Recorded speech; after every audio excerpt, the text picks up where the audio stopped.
In this video, I'm going to show you how to crop using the Magic Wand tool. Before we can crop anything, we need to make sure that the objects that we've added in are rasterized so that we can make edits. So in the Layers palette, when I look in, we can see that these are smart objects and they have the smart object icon. That usually happens when we add an object to a file. All I need to do is come to the layer, right-click on it, and then come down to Rasterize Layer. So I'm going to do that to both of my things. Now they both can be edited because they are raster objects. I'm going to focus on the front deer and I'm going to remove the background of this one. And just so we can make it very easy for us to see what we're editing, what I'm going to do is I'm going to create a new layer. I'm going to put it above my background, but below my two objects. And I'm going to use the paint bucket tool with an obnoxious color. And so now we can see, once I remove the areas that I want, we're going to be able to see that violet, and we can see how well our cropping works.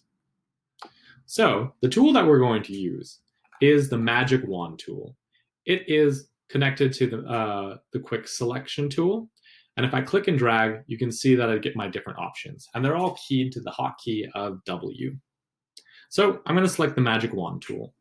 And what the Magic Wand tool does is it allows me to click and it creates a selection of whatever's there. Since we're on layer 1, which we can see is everything, it's just a big old block of purple, it selected everything.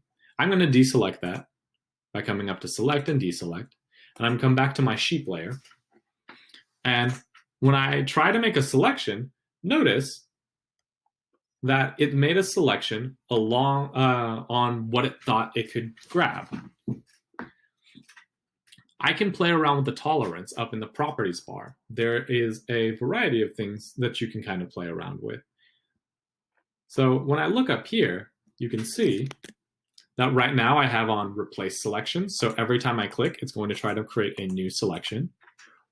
Or I could have it set to add selections. So every time I click, it's going to add on a little bit more.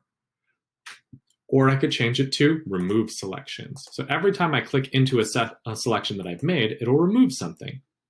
This will work the same if I use Shift to keep on adding, or I use Option to subtract. But it's getting really crazy. So I'm going to deselect for a second. And we'll make a selection right here.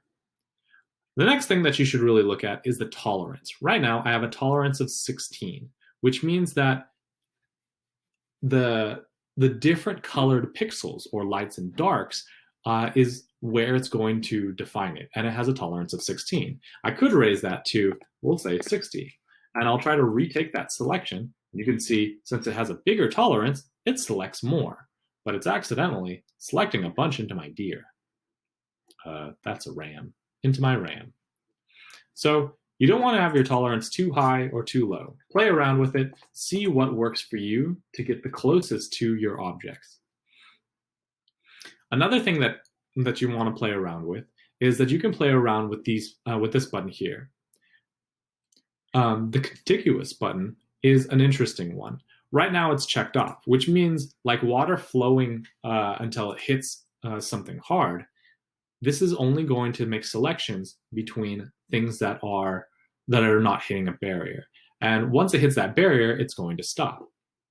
If I take that off though, when I make my selection, it's going to try to grab every pixel, regardless of where that is. You can see even it's making some selections in the deer and on the other side over here. That's a ram, by the way. So so that can be very helpful if I want to remove all of a similar kind of color, but it can be very hard to control. So I'm going to turn that back on. I'm going to deselect, and I'm going to start removing some things. So I'm selecting around and I'm pressing delete. This can grab very large sections at a time, but if I'm not careful, you can see how it accidentally grabs selections of my horns. So I'm going to have to undo that. And then maybe I'll change the tolerance to, I don't know, maybe 15.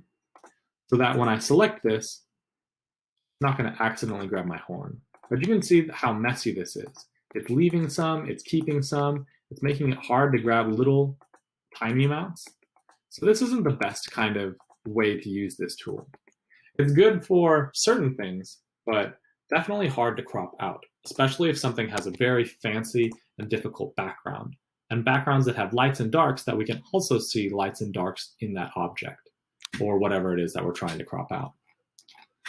So I wouldn't use this for this kind of a subject. I'd use a lasso tool, the eraser tool, or the pen tool to create selections to accurately erase things.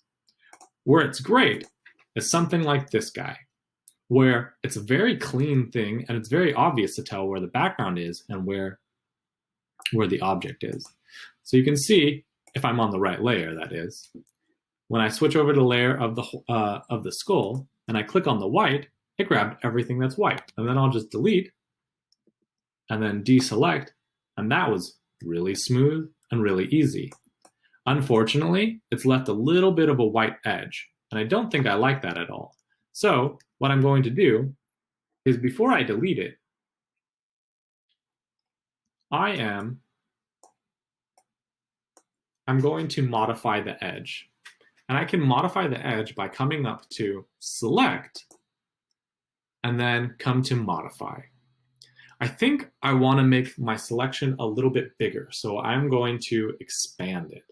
That way it comes in more onto my skull.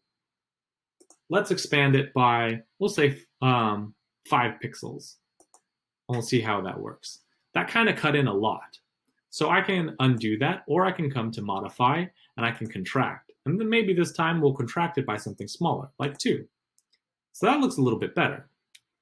I can even make it a little bit smoother by coming to Select, Modify, and I can either smooth or I can feather. And I think I like feathering. And I'm going to feather by like 2 pixels. So it's a nice soft edge, so it like disappears just a little. So now when I delete and deselect, you can see there's no white left, and it's a little bit fuzzy so that my edge doesn't look so sharply cut. But that looks really good. Super easy. So we can see, I'm going to select this, I'm going to modify it, and I liked it how it looked with an expand of 3 and a feathering of 2. Delete, deselect. So that is beautiful and easy, but only beautiful and easy if it has a clean, simple background. If I have a very complex background, it doesn't do a good job at all. But it does make selections pretty quickly. So that was the Magic Wand tool.